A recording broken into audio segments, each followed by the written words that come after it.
So next naman is sa activity 2. So scholarship, screening, and performance reporter.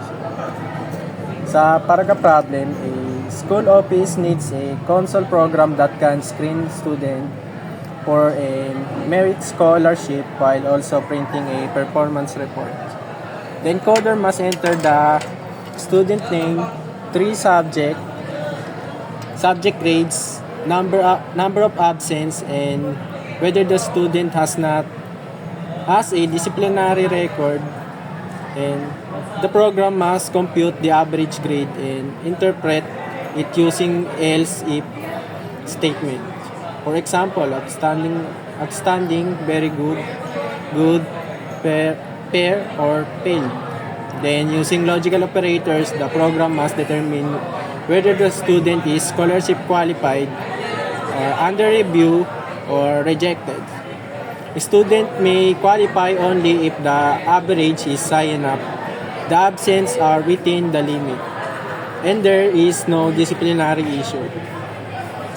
So the encoder must also choose a report mode using switch such as summary only, full report, scholarship result, or remark only.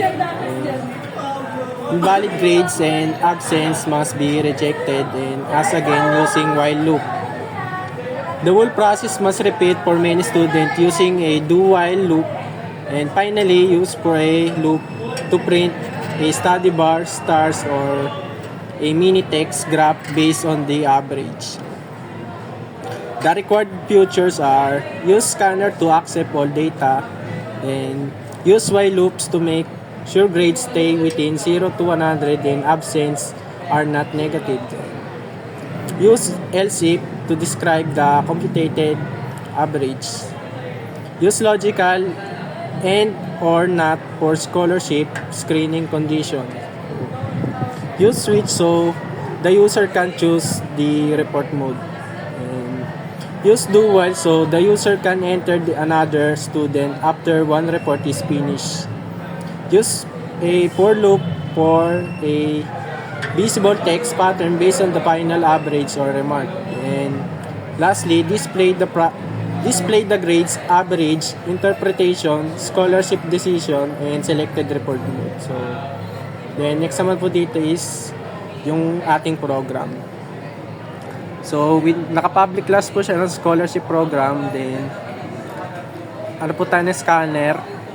Then, dito naman po, gagamit ko po ng do para po pwede po maulit yung program. So, if ever na matapos niyo po ito yung buong program, pwede niyo po ulit makabalik dito sa ano. Then, dito naman po is enter your name. Piprint niyo po yung enter student name. Then, kung ano po yung input na name niyo dito. Then, ito naman po yung mga variable na naka-double. So, string. So, ipiprint po dito yung enter grade 1. So, kailangan mo po dito mag-input ng anong grades. Then, dito naman yung magiging integer. So, sa while, then, pag ang grade mo sa grade 1 is less than 0 or greater than 100, then, invalid grade. So, the enter grade 1 0 to 100. Then, next to double. So, same lang din dito sa grade 2 and grade 3. Then, integers naman sa absence. So, enter ka kung ilan yung nilagay mong absence. Then, i-input niya po yun. So, then, while absence niya ay less than 0, then, system out print, absence cannot be negative, enter again. Then, balik siya po sa absence. So, ito naman sa system out print, tatanong sa'yo kung meron ka ng disciplinary records. And input nyo lang kung true or false. And isang tabi niya ulit yung i-input mo. Then, double, ano in-input nyo grades, is like may tatabi niya dito. Ito naman sa condition ng interpretation. If your average is greater than or equal 90, then your score is outstanding. So, or else, if your average is greater than equal 85, then your interpretation is very good.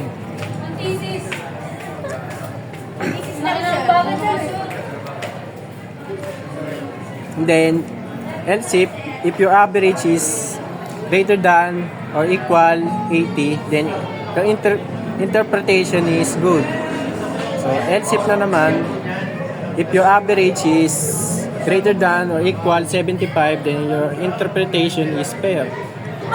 Or else, if less than 75 na, then your interpretation is fail. So, next naman dito is yung string scholarship.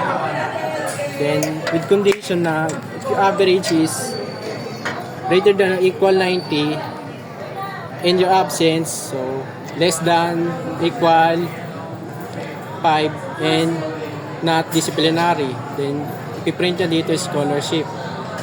Or else, your average is greater than or equal 90 and your absence greater than 5 and not disciplinary, then i-output niya yung under review.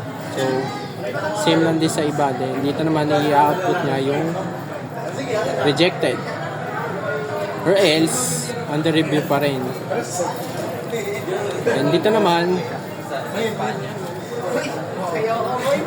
yung ano, yung gusto mong futures na ipakita ng program. Then, you choose summary only one, or you choose 1 or 2, 3, 4, then kung yung in-input mo, dito siya mapupunta sa integers mode. So,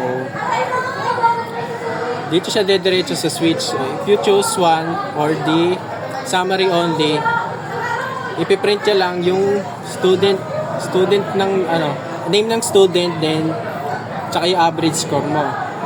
Pag naman in-input mo yung case 2, then ipapakita niya yung student name, yung grades, number of absence, then yung disciplinary record, average, then interpretation, tsaka scholarship, then break.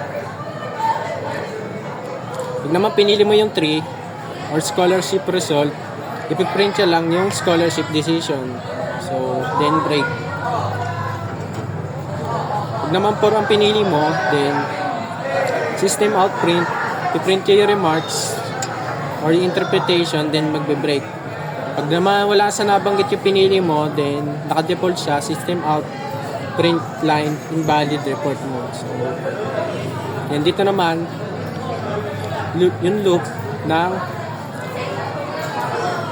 yung average score ng magiging star mo about parang ratings. Then kung ilan yung magiging ratings mo, so average is piprint siya kung ilan yung magiging star mo. Then dito niya ipiprint. Sunod naman, tatanungin ka ng program kung gusto mo pa mag-input ng grades para sa student. So, then, pag ilagay mo yes, uulit lang sa do. Babalik lang sa do yung buong program. Then, pagka hinaw mo naman, dito na mag-e-end yung program. So, magko-close na siya. So, ito na yung pinaka-output.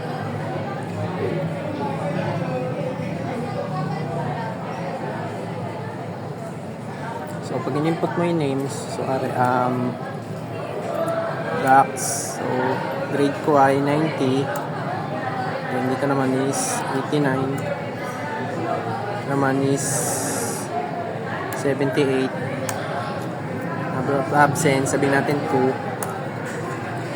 Disciplinary record, sabihin natin wala. False. Pipili ako ang gusto ko. So, 3 ang pinili ko. Then, papakita niya yung scholarship decision niya is under review. So, pag sinabi ko naman no, dyan na hihinto yung program. So, yun lang.